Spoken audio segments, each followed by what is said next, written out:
coming out to go snowboarding, what's the proper way to dress and to ensure a good day on the hill? So proper snowboard attire for going out in the snow and the cold. You'd have to have some long socks on. That way when you put on your boots, they're under there. So go ahead and put your sock in. You want to pull everything out of your boot so that way only your sock and your foot is in there, okay? Okay. So make sure everything's kind of straightened up in there. You're going to pull this nice and tight. This tightens up your first inner layer of your boots for more support. And just go ahead and tuck all that extra stuff in there. And just do the same rotation the whole way up. How tight are they supposed to be? How tight do they feel? They feel nice and tight. You don't want them too tight. You don't want them to cut off the circulation of your foot. Just make it nice and tight. Go ahead and tie them around here. If you wore any other type of boot, just regular snow shoveling boot, it won't fit into your binding. Okay. So and then if it's cold, even like a face mask to protect your face from the wind chill, because going up that chairlift is really cold. So make sure you have either a bandana or something to cover up your scarf. Yep, something. Okay. And then if you also wear a helmet, that keeps your head warm too as well. I always have my helmet on me. So go ahead and now try this helmet on. This is the one that should fit your head more. Okay, so it should go all the way around your helmet, and then you want the chin strap nice and tight up against your... Good, just like that. Are helmets required to be on the hill, or? Nope, it's kind of on everybody's own turf. You know, if you want to wear it, if you feel like it's safe, if your mom or dad's making you wear it, you kind of have to wear it. Do you know whether or not you're a regular goofy? I have no idea. Okay, so for a few examples are, which foot would you kick if I rolled a ball to you? Which foot would you kick it, like a kickball? My right foot. Okay, so that would mean since you're right-handed, that your left foot would go behind you, because then your right foot adds like a rotor. It adds like a steering wheel kind of. So what I'm going to do is I'm just going to give you, it's called a push test. So whichever foot you land forward, we'll make sure that we can figure out. So go ahead, turn around. So just relax. I'm going to push you forward. Okay, so since your right foot went forward, that means that your left foot's going to be your dominant, okay? So I'm regular? Yep, that means you're regular. So if you would have stepped with your left foot forward, that would have meant you were goofy, so you'd be riding with your right leg forward, okay? The left part of your board, the left of your bindings, is the nose of your board. So like a nose on your face, you're gonna point it in the direction that you go at all times, okay? You wanna be looking in that direction also. So the bottom part of your board right here is your tail of the board, okay? So like a tail on a dog follows you wherever it goes. It's not directly right behind you, but just kind of hangs out behind you. So this is your toe edge right here, because that's where your toes are on your board. Okay, and this is your heel edge, because your heels hang off the edge of that a little bit, okay? And this is your high back. It just gives you a little bit more structured so you can lean on your toes and flat and then on your heels, okay?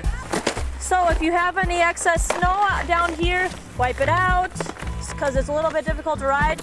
You want to make sure your foot's nice and flat on the board, okay? And nice and tight up against that high back, okay? So now you're gonna do the first binding first, the higher binding, strap it in and ratchet it. And then you're gonna do the second one, and it goes over your toe, and ratchet that. Okay, good. So now that we have our foot binded in, we're going to do the next step, which is called skating, okay? So you wanna take little baby steps in between your two bindings, okay? So what I mean by that is, you're taking little baby steps in between your bindings. So if you take two biggest steps, you're gonna be doing the splits, okay? So let's just take some baby steps and walk. Point the nose or board the direction we wanna go. How do I figure out like what kind of board to get? Like, is there certain kinds or? Okay, well, every board is pertaining to your weight, your height, and your age. So say you were a little 4-year-old kid, you wouldn't get a board that was extremely tall for you. So it kind of amounts to come up to your nose a little bit in between. It's just like a hockey stick, you know, underneath your nose, in between your lips and your nose.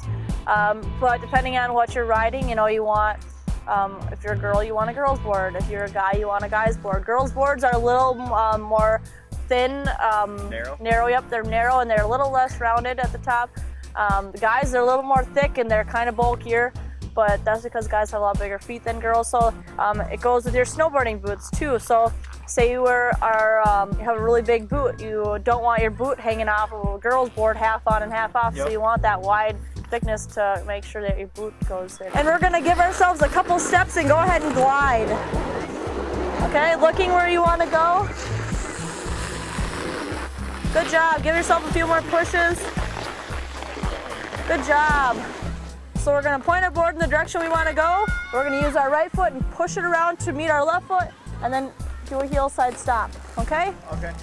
So go ahead and, well, Joel, do it first. Okay, so you come on down.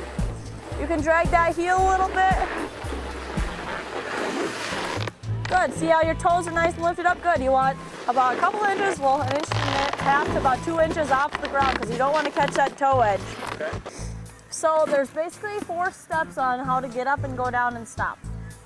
Okay, we're gonna get up, we're gonna balance on our heel side, and then we're gonna get the nose of our board pointing down the hill with 75% of our weight on our left foot, 25% on our right foot. And then when we start going straight down the hill, we're going to even out our weight, 50 and 50. And then instead of pushing our right heel around to heel side stop, we're gonna drag our right toe around to do a toe side stop, okay? Okay. So let me give you an example. Step 1 is you're gonna stand up. Step 2, step 3, now you're gonna turn your body and look uphill and drag your toe. Okay, so go ahead and try that.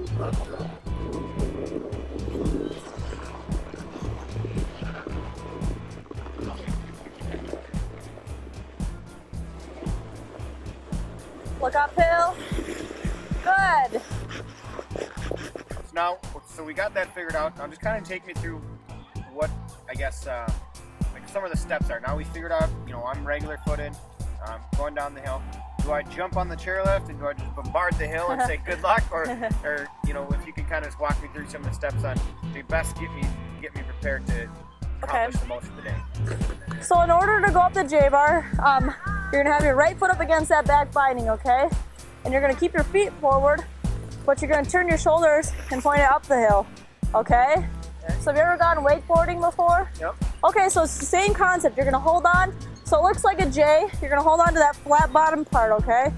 You want to ensure your safety for you and other people out on the hill. So we went up the bunny hill, and what we did was we practiced over and over and over. I want you to be good at practicing how to heel side stop, toe side stop, and then mixing them both up together. So you want to transition between heel side and toe side.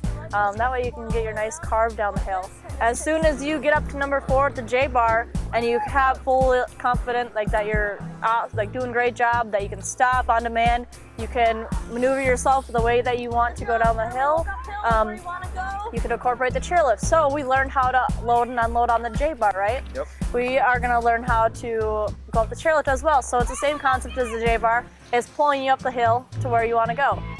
Now that we're going through the hill and we're snowboarding and we kind of got the grasp of getting on and off the chairlift, what are just some of the safety concerns or some of the safety things I can do to ensure, one, I don't hurt myself and I don't hurt another rider potentially on the hill?